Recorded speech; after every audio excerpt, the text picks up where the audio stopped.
Good morning. I'm Devin Stone. I'm owner and partner in Construction Programs and Results, markupandprofit.com. Our presenter this morning is my partner, Michael Stone. He's going to be speaking on hiring and purchasing using gross margins. I'm not going to do much more of an introduction because I'm going to let him talk. So, Michael? All right. Good morning and welcome, everybody. And just to show you we get the day off started off right, I took a breath mint to be sure I didn't offend anybody today.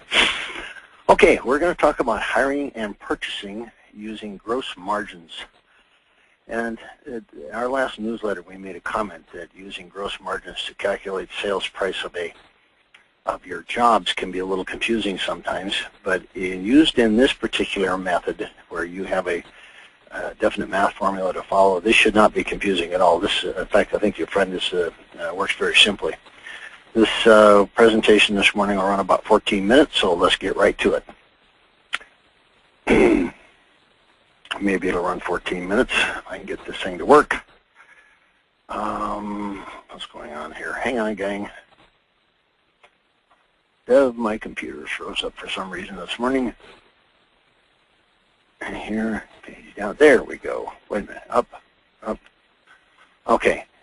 Talk about calculating gross margins. That's the first thing we're going to do. We've got to come up with that number first. Okay. Your gross profit, which is your overhead and profit, divided by your total sales equals your gross margin. Margins are always calculated using sales price. So let's take a small company that does roughly $586,000 a year and overhead about 25-26%, something like that, profit 9%. So we take our dollar volume sold, built, and collected, and then we add our overhead and our profits, line 2 and 3, and we come up with our gross profit, which is $205,345, just like you can see on the screen there. Okay, to get to our gross margin, then we're down on line 6, we follow that formula, gross profit divided by our volume of sales equals gross margin.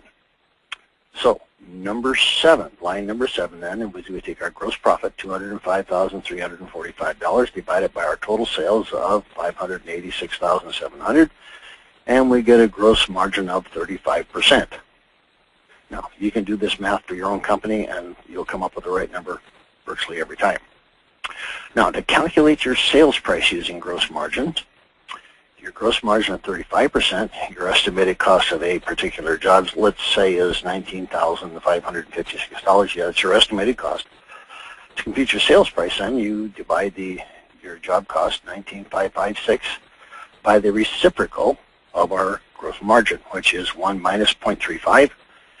Gives us a reciprocal of 0.65, so we divide 19,556 by 0.6500, and we get a sales price of $30,086, just as you see right there on the screen. Now, if you're using gross margins in construction, if you're doing new home construction, you need to be somewhere between 21 and 25%. If you're using gross margins to calculate your sales price, you need to be somewhere between 21 and 25%. The average around the country, based on the studies that I've done with I don't know how many contractors, the average is about 13%. Specialty work, electrical, plumbing, drywall, concrete, those kind of things, should be between 26 and 34%, and the average around the country is 16%. And remodeling contractors should be somewhere in the 34 to 42% range, and the average around the country is about 20%. Now you can see there those numbers in bold, 13, 16, and 20%. You know, that follows with what I teach, that, you know, the major reason construction companies go out of this business is they don't charge enough for what they do, for the work or for the service, and you can see it right there. So be forewarned. You know, now you know where you should be. And let's move on now to hiring an office manager. All right, we need an office manager. We've gotten buried right up to our ears, and we need somebody to help us. When I say office manager, it's somebody that answers the phones and does the bookkeeping and helps me with scheduling and, you know, keeps me, the owner, pointed in the right direction. Usually what I found in my experience, especially with my coaching clients, that those that have good office managers seem to do very well. They stay focused and do what they should do. Most contractors left to their own devices are kind of like a wandering generality. You need to be a meaningful specific.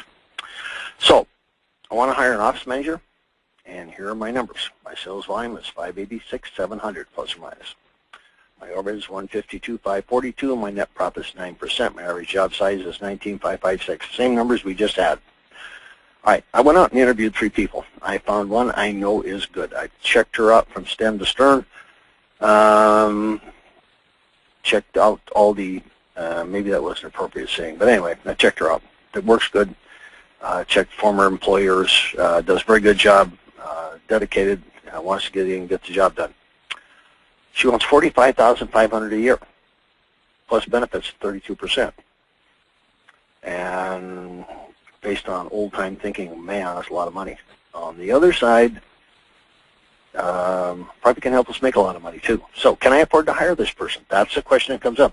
The thing you have to remember is you can't just hire somebody and 3 or 4 months later, oh, I can't afford it, got to let you go. That's not fair to anybody, to them or their families. And if you start depending on them, and then, in a roundabout way, it's unfair to you. And this could all be prevented with about a 30-second math formula here. So let's take a look at how to do this. Can we afford to hire this person? Here's all our numbers we just had. We already calculated this 35% gross margin, same slide I had just a few minutes ago. You got to do this exercise. That gross margin number is the one that's important, right down the bottom right-hand corner, 35%.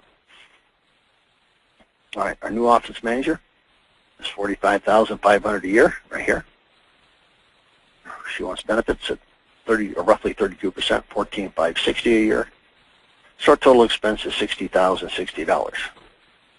That's for 1 year. All right, now remember, if we take her on as an office manager, that expense is going to be there every year. And then if you talk about pay increases and stuff later on, then it would go up accordingly. But for right now, we're just focused on the $60,060 a year. Can we afford this person? All right, let's take a look. Our total expense, $60,060, divided by our gross margin at 0.35, tells us we need to sell, build, and collect an additional, not original projections, but an additional $171,600 in business sold, built, and collected to be able to pay that person not only her salary, but her benefits as well. Okay, $171,600. Now that really doesn't tell us a lot until we take this and convert it into how many additional jobs is that. So we take our average job size, and we divided that into the number of sales needed, and that means we have to sell, as you can see right there on the screen, $171,600 in total sales divided by 19,556 equals 8.77 or 9 jobs, because you can't sell 0.77 parts of a job. You got to sell all the jobs. So we got to round this up to 9 full jobs. Will the new office manager generate 9 additional jobs in the next 12 months to pay for herself? All right, that's the question you have to ask yourself. If you take a look down, right down there towards the bottom, the new sales projection means that we've got to go from 586,700 to 171,000 plus the 171,600 to pay for the office manager. Now we've got to ramp our sales up to 758,300. That's almost a 30% increase. Now the question is, can you do that? Well, for most companies, the answer is no. Why? Because they're not organized. A good office manager will get on the phone and follow up every sales call you go on and call people repeatedly, because you know now that I think it was the Home Advisor about a year ago, they did a survey and they found that from the time the average customer called in until the day they signed a contract was 115 days. I think that's, what, almost 4 months. So a good office manager, then she would follow up every month. She would call the people you've been out to see and haven't committed, and she would call ask for referrals. I would think that she could generate at least 3 calls a month doing that. And so if you generate 3 calls a month, you're selling 1 out of 3, that means in 8, 9, 10 months, something like that, you're going to have sold the additional 9 jobs you need at the average job sales price to pay her salary and stuff that's going on. And that's one of those things you have to tell them. This is part of your job, is to get on the phone and follow up all my sales calls. Now, technically speaking, the salesperson should be doing that on their own. But if the office manager does that, yeah, so much the better. Now you know you're being covered, and she's helping cover her own salary. And it could be a guy too. I mean, I'm not just saying office managers are females. They can be male, female, either one. But the point is, if they're doing their job, they can help you make sure that they're covering their salary. Okay. I want you to remember, look down at the bottom of the screen there. When you're talking about a 30% increase in sales, that is a bunch for established companies. Now, if you're a brand new company and you've been in business 1 or 2 years, it's not unusual for you to grow 30%. We have a young contractor back in New York. He went from 0 to 1.8 million in sales in 22 months. Okay, so that's a pretty good jump. All right. So you got to kind of think this thing through. This is part of the whole process here of using a formula. Then you got to think it through. How does that really apply to what I'm doing here? Okay. Fairly simple formula. Works pretty good. As I said, this is a sales. Now here's the way. Let's take this a step further. I forgot I had this slide on this, so bear with me here. So if you have a sales to leads ratio of 1 in 4 instead of 1 in 3, that means you have 9 new jobs required in the next 12 months. That means you got to have 36 leads, and each lead will cost how much? Well, let's just say your average lead costs you $65. That means in the next 12 months you must invest $2,340 more in advertising of some kind to generate the 36 leads you need to sell 1 out of 4, which is your 9 new jobs. All right. That's the way you look at it. You got to, this stuff all ties together. It's real simple. This is all 6th grade mathematics. You should have no trouble at all doing that. The idea is to take it all the way back, as far back, and find out exactly how much you have to invest in advertising to generate the leads, to make the sales, to make the additional, to earn the additional money you need to make to pay for the office manager. Okay, that's the way we do it. Not difficult at all. Okay. Now think about this. This process can also be used to purchase new vehicles. How about buying new equipment? Maybe you need a new compressor. Maybe you need a new jackhammer. Maybe you need a new table saw. Okay. How about hand tools? Hand tools are something that are cumulative over a period of years, so you got to keep track of this stuff over a period of a year. And every time you get to a certain point, you got to say, "Oh, got to sell another job to pay for all this stuff." New office equipment, new computers, new printers, that kind of stuff. So all these things can be calculated just the way you've seen it right here this morning. Okay. And of course, this also applies to any unbudgeted overhead expense, which if you've been to any of our classes or read our books, you know I talk about unbudgeted overhead expenses. They're the nemesis of many a contractor. Okay, that pretty well covers it all. I'd like to remind you of our CPR newsletter and our blog. You can go to our webpage, which you can see right there on the screen, www.markupandprofit.com, and go up top right-hand corner, and you can log into our blog or sign up for our newsletter.